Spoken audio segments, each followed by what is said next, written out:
Thank you, George, and thank you everyone for finding the time to attend this seminar.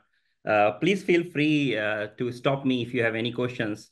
By now, the audience knows that I'm a strong proponent of asking a lot of questions, so please feel free. So the topic today is subsidizing a new technology. So what will happen is in this talk, I will try to convince you that the model that I am presenting is a more natural way to to model subsidies. So what the problem is quite simple. You have a firm that wants to decide what is the price it should charge at each instant of time for the new technology that it is selling. You can think of new technology as as electric vehicles.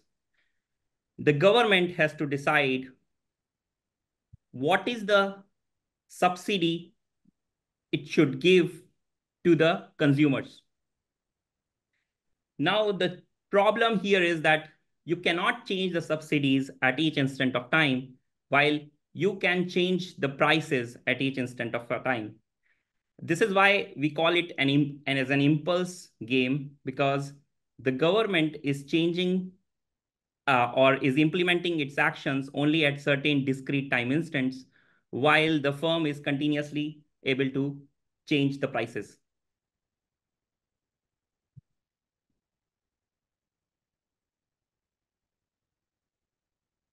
So clearly, this subsidies that we are introducing are a mechanism to incentivize, to create some kind of incentives, right?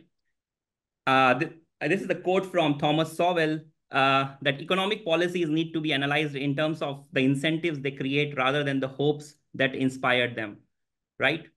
So now you can see that different countries are offering price subsidies on electric vehicles. Here I have changed everything in terms of euros. So you can see that Canada is giving almost 3,500 euro subsidy, US is giving around 5,000, and so on. A natural question is, why are countries giving these subsidies? This is to make firms that sell electric vehicles price competitive. We very well know that there is a learning by doing phenomena that occurs in markets for new technologies, where the unit production cost decreases with experience. Another reason to uh, give subsidies is to increase the adoption of electric vehicles by the consumers. So this subsidy is a mechanism that is being introduced by the government. Next question is, what incentives do these subsidies create? For instance, one could ask, do manufacturers fully pass over the subsidy to consumers? There has been a lot of research on this topic.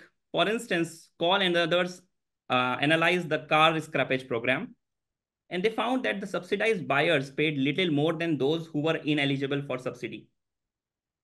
Similarly, Jimenez and others found that there was an increase of 600 euros in car prices on average after a scrappage program was announced in Spain. The literature on understanding the diffusion of new products was initiated by the famous BAS model in 1969. This was voted as one of the 10 most influential papers that were published in management science during the last 50 years in 2004. Now, earlier research on this topic of new product diffusion focused on forecasting models. There were no decisions, there were no pricing decisions to be made. You want to know how the word of mouth effects affect people who have not yet adopted the product. That is, the early adopters are communicating through word of mouth effect to the not yet adopters, and they are influencing their pricing decisions. Here, the firm was passive. There were no pricing decisions. Now, naturally, some people, some researchers extended this BAS model to study strategic interactions. In the simplest setting, Robinson and Lakhani considered a continuous time optimal control problem to determine prices. Eliashberg and Giolan considered a two-stage model of pricing, where in the first stage, there is a monopoly, and in the second stage, a competitor enters the market. This model was further extended by Dockner and Jorgensen to study price competition in a dynamic oligopoly. Now you can see that there are a lot of papers on studying the effect of subsidies on the adoption rate by the customers. That is, what is the effect that subsidy has on the number of electric vehicles that are sold in the market. Here, government wants to maximize the units sold by the subsidy program's terminal date. There is a fixed date, and the government wants to maximize the number of units that are sold. Lillian applied this model of Kalish and Lillian to a US photovoltaic program. In 1996, Zaccour computed the open loop Nash equilibrium between government that decides the subsidy rate and a firm that sets prices. And this model in 1996 solved a Stackelberg game with government as the leader. Now, if we look at models prior to 2014, you can say that there are, most of the models made some assumptions. And these assumptions were criticized by Jensen and Zaccour in 2014. These models typically assume that government and the firm have same planning horizon. That is, the day the government stops the subsidy program, the firm stops determining its prices, right? So this is not a very reasonable assumption in the real world. Governments stop subsidies, but firms continue to manufacture their products and price them. Another assumption in these models was that the prices, the unit cost was assumed to be decreasing linearly in the sales. Here, by sales, I mean the cumulative sales. However, it has been observed in the literature that hyperbolic discounting could be a better way to measure, to model this unit costs. Finally, this assumption that government wants to maximize the units sold by a terminal date is not very reasonable, because this could lead to high costs, and these models could be inefficient in practice. However, this model by Jensen and Zaccour, even though it tackles the three issues that I mentioned, it still keeps the assumption that the subsidy can be changed at each time instant.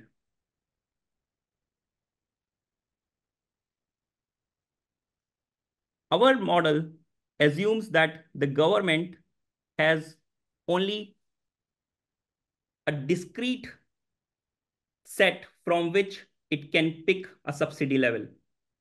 That is, subsidies are not continuous variables. These are discrete variables. Second, our model assumes that the firm can continuously adjust the prices while the government can act only at certain discrete time instants. That is, the government cannot change the subsidy at each time. The reason being that changing a subsidy has a fixed cost. And in a continuous time model, you cannot, if you have a fixed cost, you cannot change the subsidy at each instant of time. However, here we keep the assumption of unit cost being linearly decreasing in cumulative sales. One could consider this model also. However, this will this will require that you solve partial differential equations instead of having some semi-analytical solutions. Is there some question? Equity condition, this is not true. Yeah.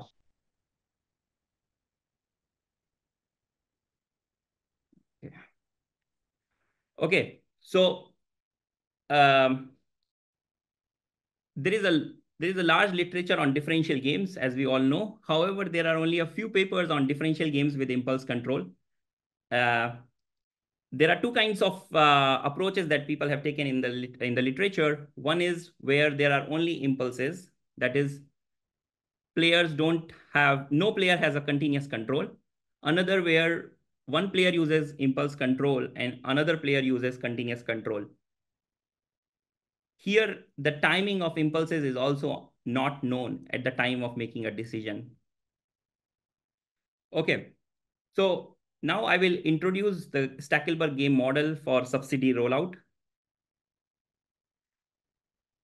So this model relies on having some target in mind before you decide your subsidy policy. So government here has a target that by a given date, it wants to make sure that the number of electric vehicles in the market is, for instance, 10,000. Okay, this is the target of the government, and government wants to achieve it by introducing subsidies. Now, these targets are not unrealistic.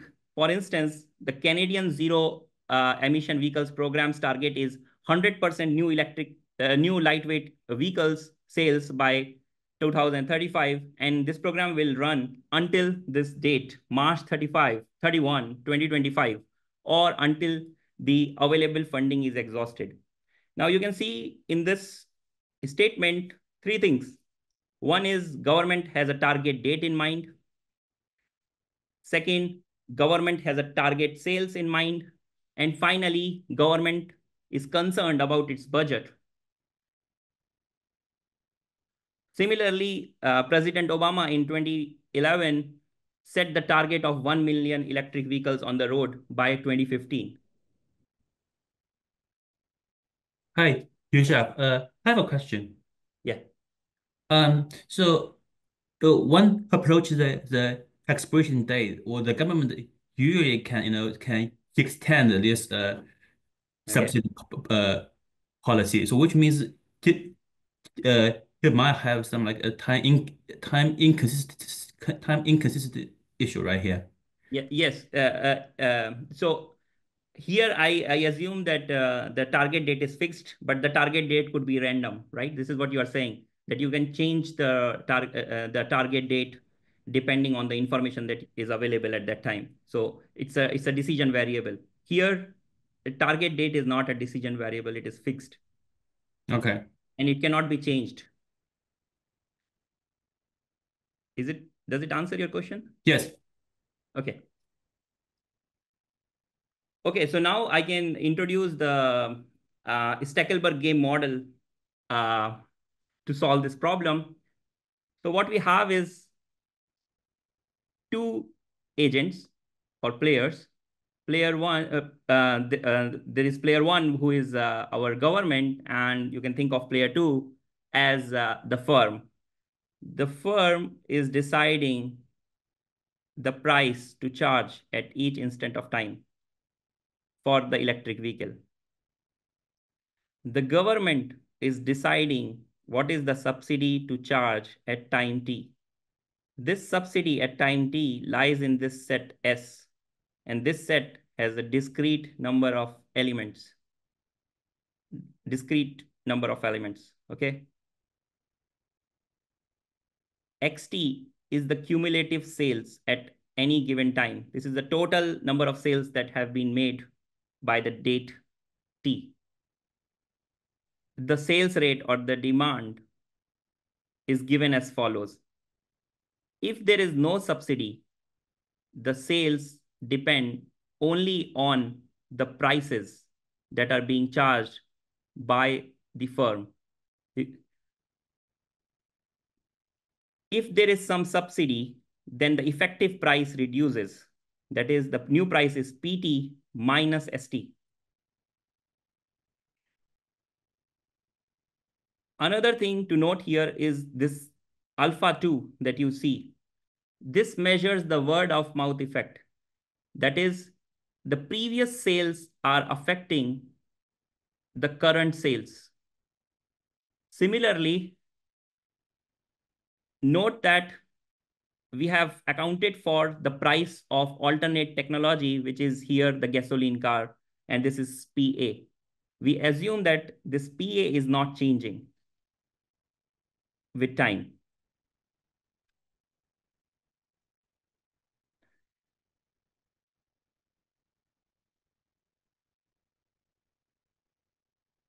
Now the firm has the objective to maximize its discounted profit from 0 to capital T. So firm is choosing the price at each time. The profit of the firm is marginal profit, which is PT minus CT, times the demand at time T, which is X dot T. And this is your discounted profits. Here, to capture the effect of learning by doing, we assume that the cost is decreasing with X. That is, the unit cost is decreasing with the cumulative sales. And how fast this cost decreases with X is your speed of learning parameter B2. If your X increases, your sales increase by 1, your cost decreases by B2. Now, one could have taken more or rather less restrictive cost functions. It will complicate the analysis, but it should not change the approach that we are taking to solve these problems. You need to just solve a PDE, okay? So to simplify things here, I am going to take that the cost function is linear in the state. Now, let's look at the government's problem. The government can change subsidies only at certain discrete time instants, tau i's, where tau is from 1 to n, where I is from 1 to n. So the government can change subsidy only at these time instants. And the subsidy adjustment that the government makes is denoted by eta I. So suppose that the subsidy before the decision date tau 1 was S tau 1. Then at the decision date tau 1, government can adjust this subsidy so that the new subsidy is S tau 1 plus eta 1. Eta 1 is a decision variable here. Tau i's are given to you. They are known by both the government and the firm. So government has a target, which is XS. Government wants to reach this target by this date, tau n plus 1. This tau n plus 1 is less than the terminal date, which is capital T. This capital T is the time horizon for the firm, and the time horizon for the government is tau n plus 1. And government wants to reach this target with minimum expenditure. There is a fixed cost associated with the subsidy adjustments, and that is C. If you make a subsidy adjustment at time tau I, that is eta I is strictly positive, then there is a fixed cost which is given here. Suppose the subsidy is ST, then you can see that ST times the demand is the expenditure of the government. And government wants to minimize the discounted expenditure plus the cost of giving or changing the subsidies. This problem of the government is under the constraint that the target should be reached by the date tau n plus 1. That is, x tau n plus 1 should be greater than equal to xs. Now I will introduce the feedback strategies of the government and the firm. Okay, so government and the firm have their own feedback strategies. The government's feedback strategy is gamma G, and the firm's feedback strategy is gamma F. Now, this gamma G depends on the impulse or the decision date tau I. The government's feedback strategy depends on tau I, which is the decision date, the subsidy at the decision date tau I, and the cumulative sales at decision date tau I. And the government wants to determine what is the subsidy adjustment that it should make at the decision date tau I. Firm's feedback strategy depends on the time, the subsidy at that time, and the cumulative sales at that time.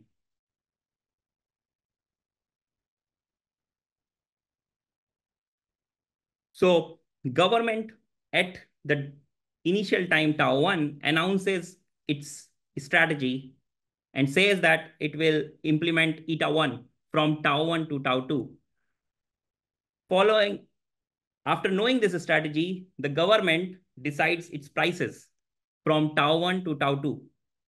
Then government announces its policy at decision date tau 2, which is eta 2.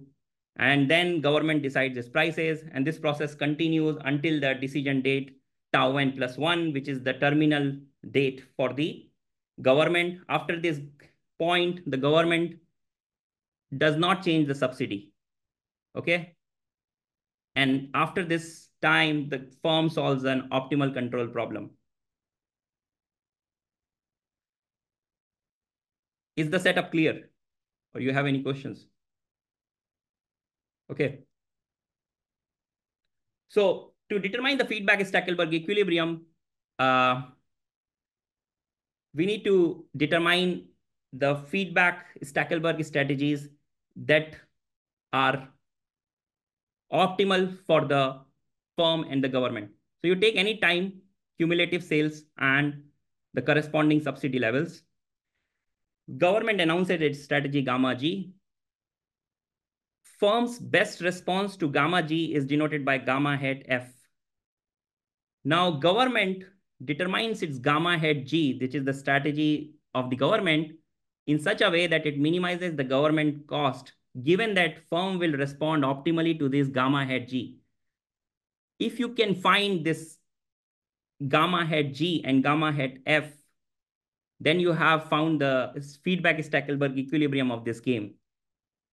So now what we want to do is find this gamma hat F and gamma hat G, and we are done, right? So to solve this problem, first I will consider the firm's problem, then I will consider the government's problem. So the firm's problem is as follows. Once the target date tau n plus 1 has reached, the firm solves a linear quadratic control problem because there is no subsidy after this date tau n plus 1. And the government and the firm's value function should satisfy this Hamilton-Jacobi-Bellman equation. This is the classical Hamilton-Jacobi-Bellman equation. There is nothing fancy going on here. You have these prices, this is the cost, and this is the marginal value of the state, and this is being multiplied by the rate of change of the state. And we know that we can solve this HJB equation to get the value function of the government of the firm.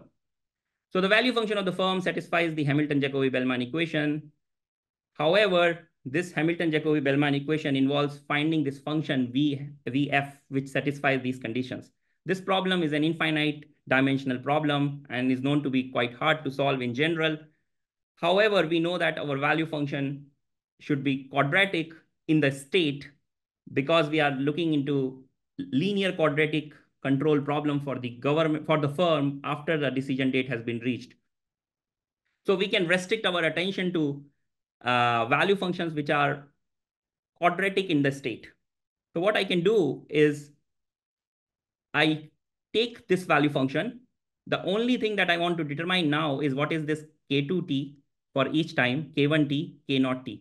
Once I can determine this, I know what is the value to go for the firm after the date tau n plus 1. I can compute the strategy, which is the price of the firm.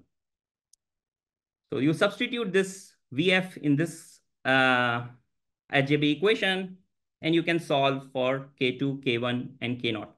And you will get this Riccati system of equations. This is a very well-known system of equations. Anybody who does linear quadratic control knows about it. There is nothing new here. Now, you see what is happening between these decision dates tau I to tau I plus 1. Between a decision date, tau I and tau I plus 1, government does not act because the government has already determined its subsidy levels at date tau I. So again, the government, the firm, again, the government, the firm is solving an optimal control problem between the decision dates tau I and tau I plus 1. And we know that the value function of the firm should satisfy the Hamilton-Jacobi-Bellman equation. And I can assume again that the value function can be restricted to the space of quadratic functions. Okay, so now between the decision dates or the impulse dates, the value function depends on the subsidy levels. This is the change that you get by incorporating these subsidies into your problem. The only thing that has changed is this S tau I plus appears in the second equation and in the third equation. So clearly the value function of the firm depends on the subsidy levels, right? Note here that this subsidy is fixed. This S tau I plus is fixed at time for all times between tau I plus and tau I plus 1 minus. So between these two decision dates, the subsidy is fixed. You can solve this problem if you knew what are the terminal conditions. Also note here that within each of these consecutive decision dates, the dynamics that control K2, K1, K0 are changing. They are because this S may change from one interval to another. And this is what causes complications in solving these problems. So your value function is continuous at the decision date. So your firm's value function is continuous. Then you can show that K2, K1, K0 will be continuous at the decision dates. However, the value function is not differentiable at the decision dates because the dynamics are changing between two consecutive intervals.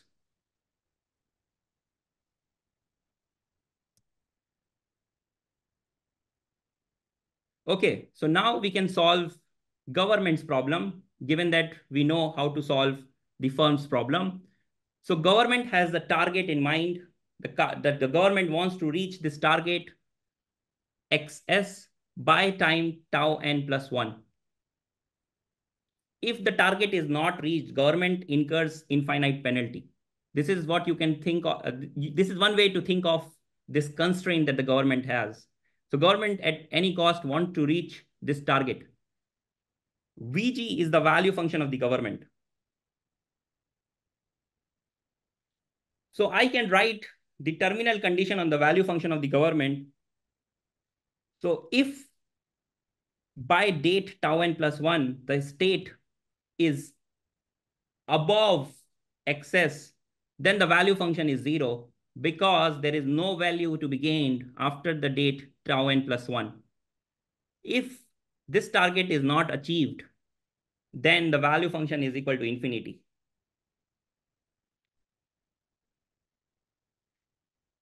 Next, I want to determine what is the optimal strategy for the government.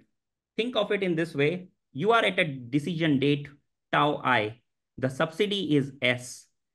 X tau I is the cumulative sales. The government wants to determine what is the change in subsidy that it should make at tau I, taking into account the future, right? So if you want to minimize the cost, the total cost from tau I to the end of the horizon, which is tau n plus 1, the government needs to think of three costs. The first is the cost of subsidy. Suppose you increase the subsidy from S to S plus eta I. Then between tau I plus to tau I plus 1 minus, that is in this interval, the cost of the subsidy program for the government is S plus eta I times the demand. This is the total subsidy that the government is giving, and this is the demand. If the government happens to change the subsidy at the decision date tau I, there is a cost, which is C. This is a fixed cost of changing the subsidy. And VG is the value function. This is the optimal cost that the government can achieve by playing optimally from time tau I plus 1 onwards. And this problem of the government needs to be solved taking into account the firm's optimal response to this subsidy plan of the government. This is why it is a Stackelberg game, in the sense that the government is announcing its plan, which is given by this strategy eta I, and then the firms is optimally responding to this feedback strategy of the government. Now, I have introduced this M operator to show that this is the intervention operator. And this tells you what is the cost of what is the optimal cost that the government can achieve by choosing this eta I optimally. Now, the value function is the best you can do. So value function should be equal to the minimum cost that you can achieve by playing optimally. So this VG will be equal to MVG.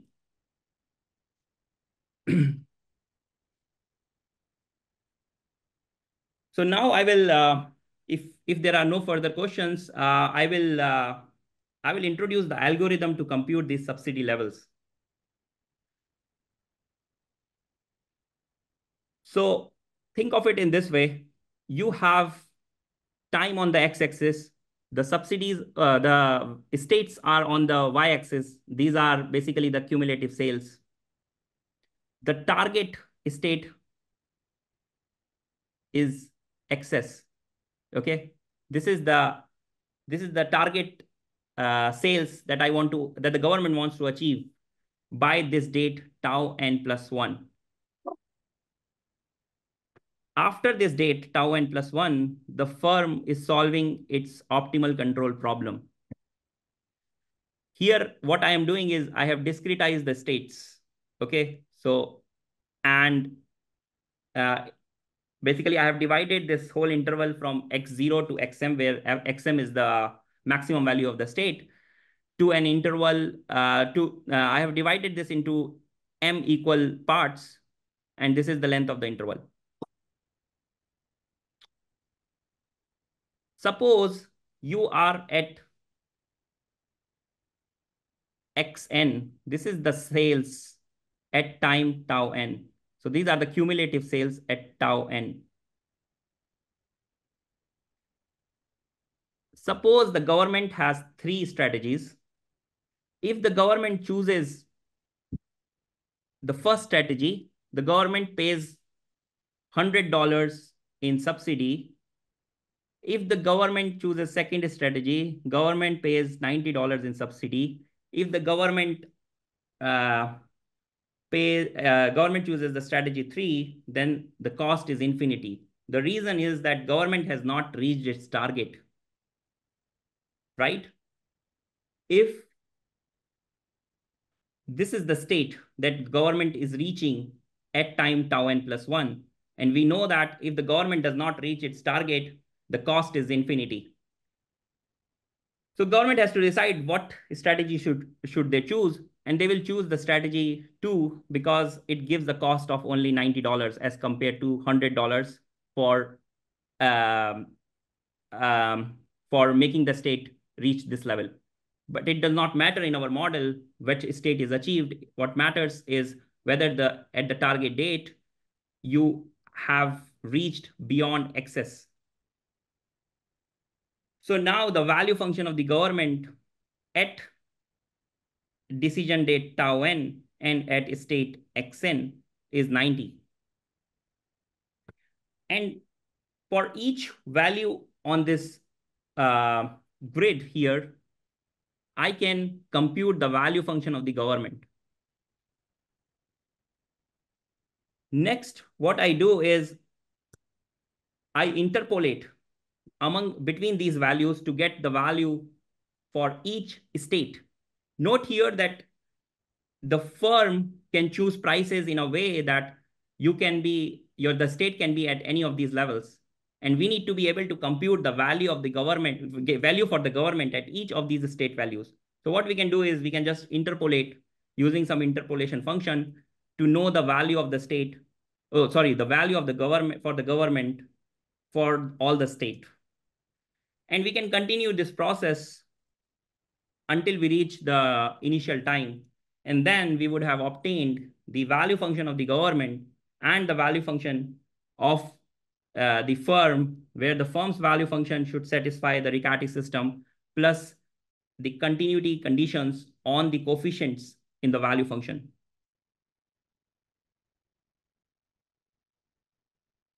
So now we move to the last part of the talk, which is the numerical examples. Here we have a government and a firm. The firm has the target date 18. The government has a target date 10. Discounting is 0.1. Price minus the cost is the profit. And we assume that the cost is 50 minus 0.8 times xt. And this is the speed of learning.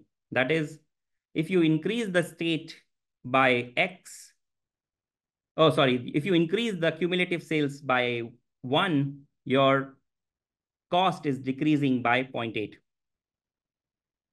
Similarly, government's problem is to minimize the cost over this period of time under the constraint that it wants to reach a target.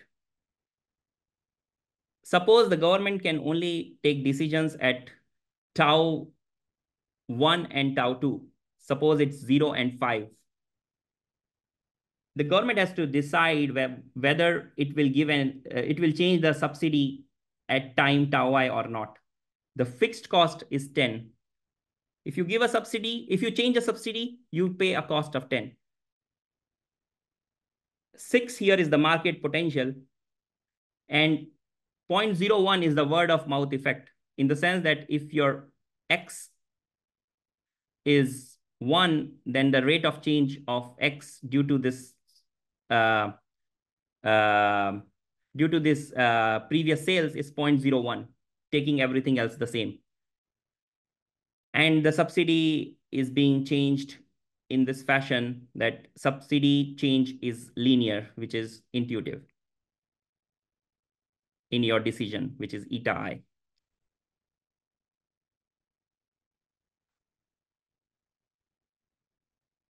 Now, what we want to do is we want to consider 2 cases, one where there is no subsidy, another where there is a subsidy by the government. Government has a target of 40, and government wants to reach this target by time 10.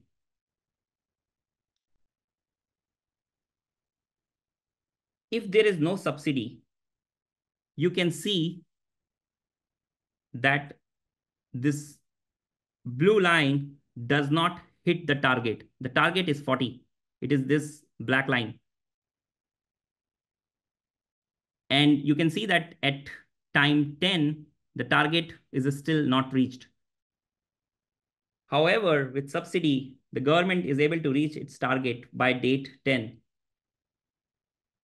because this blue line is above this black line at time 10. Another thing to notice is that the prices, if you have no subsidy, are higher than if you have subsidy. You can see that the prices without subsidy are higher. Also, what we see is that the firm's profit is increasing by 56% if the government offers subsidy than when it does not. Another thing you can see is the high adoption with subsidy. You can see that at the terminal time, the total sales when you have no subsidy is less than 60, while the total sales if you have subsidy is more than 70. The target is met, and arguably one could say that probably the pollution levels would also reduce if you are selling more electric vehicles, keeping other things the same. Now, let's see what is the impact of target value on the consumer price, producer price, adoption rate, and so on. Now, if you see that the target has been increased from 40 to 44, you see this black line is at 44, and here it is at 40. You can see that the government is changing the subsidy at 5 as well as 10. Sorry, I should not say that the government is changing at 10. The government is stopping the subsidy at 10, but the government is changing the subsidy at 5. And what you can see from here is that the price here is lower than the price here. So when the target has increased, the prices are lower. The reason is that there is an increase in 300% in the cost to the taxpayers. So in order to reach this target of 44, government needs to put more money. They need to pump more money in the system. Now, when they put more money, they are able to reach this target. And consequently, you also see that there is a high adoption rate. If you have a target of 44, you see the target adoption, the final adoption is higher. If you have a bigger target sales to achieve by the date 10.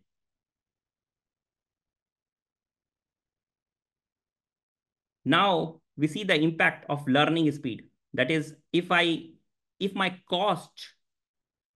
unit cost decreases faster with the number of sales or the cumulative sales, we want to see what is the impact of this on the prices and the total adoption rate. You can see here that the prices are lower if there is a high speed of learning. For 0.88,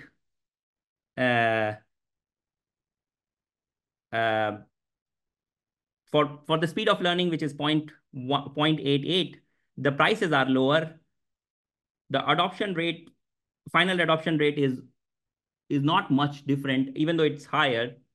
And however, you see that the prices are lower and the government has to give lower subsidy. In fact, the subsidy budget is reduced by almost 3 times. The thing is, because the speed of learning is fast, the government can save some money because the costs are anyways decreasing and firm is becoming competitive. Finally, no, I have one more case. So let's look at the case where we want to study the effect of word of mouth on the target sales. So you see here, I increase the alpha slightly, but there is no change in the price, subsidy, and adoption of EVs. The reason is that the market potential is around 6. the market potential is very high. So this reduces the incentive to lower prices for the firm, and that's why you don't see much impact of increasing the alpha 2 or decreasing alpha 2. That case I have not shown here, but it can be it is there in the paper. Finally, we want to study what is the impact of number of decision dates on the prices. Okay, so here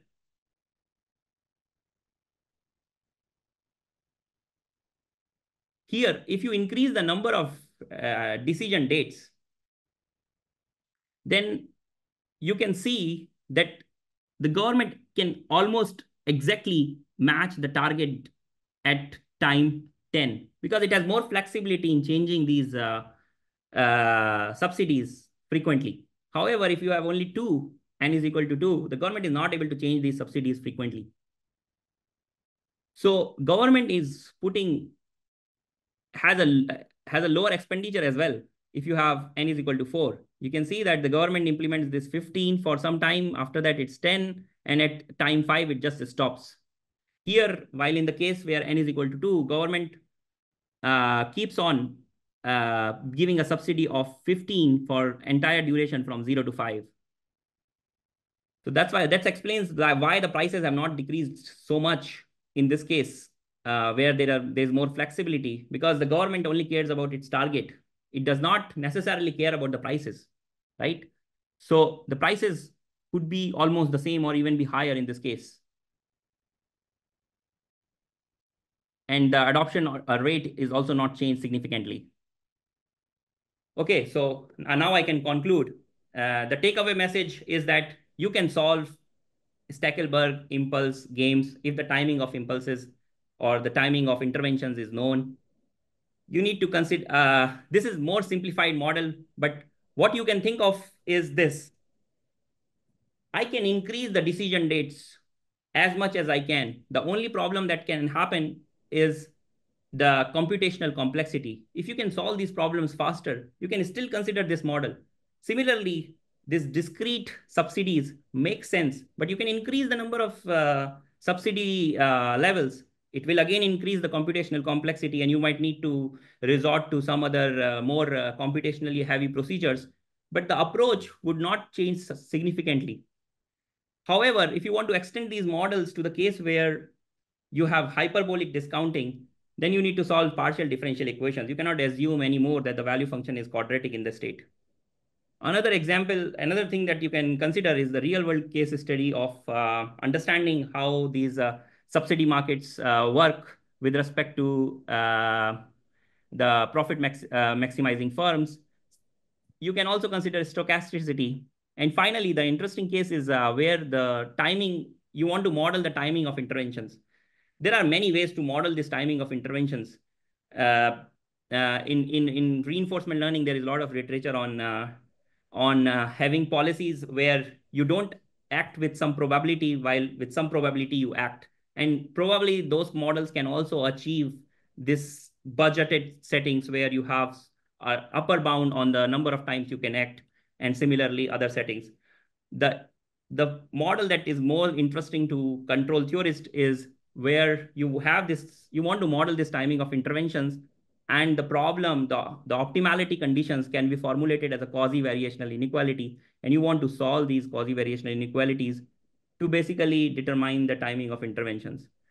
Thank you for your attention. This is the link to the paper if you want to read it, and this is my email if you have some questions.